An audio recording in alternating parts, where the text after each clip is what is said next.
সাবেক সচিব এ.এম.এম নাসিরউদ্দিনের নেতৃত্বে ৫ সদস্যের নতুন নির্বাচন কমিশন গঠন করে দিয়েছে রাষ্ট্রপতি মোহাম্মদ শাহাবুদ্দিন। যে কমিশনের ওপর থাকবে পরবর্তী জাতীয় সংসদ নির্বাচন আয়োজনের ভার।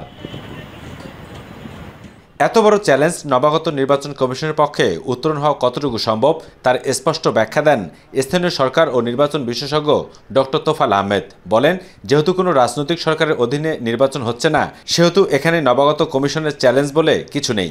আগামী নির্বাচনটা সুষ্ঠু, সুন্দর, নিরপেক্ষ ভালো হবে একটু আশা করতে পারি। কারণ হচ্ছে এটা কোনো রাজনৈতিক সরকার অধীনে নির্বাচন হচ্ছে না, সেজন্য নির্বাচন কমিশনের জন্য চ্যালেঞ্জ অনেক কম।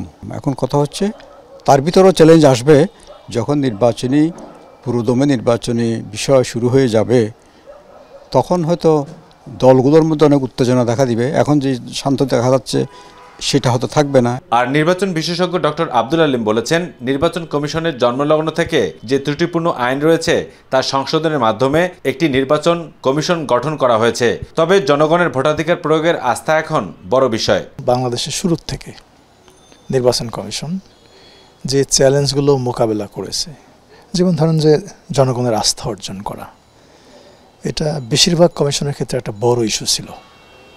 কমিশন জনগণকে আস্থা আনতে পারে না, কিন্তু আমরা সবাই জানি যে election belongs to the people.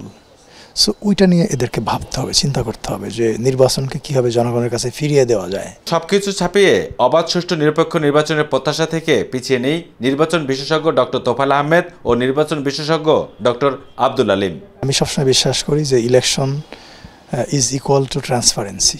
কাজে যত বেশি তারা স্বচ্ছ হবে, যত বেশি অ্যাকাউন্টেবল হবে, কমিশনের গ্রহণযোগ্যতা তত বাড়বে।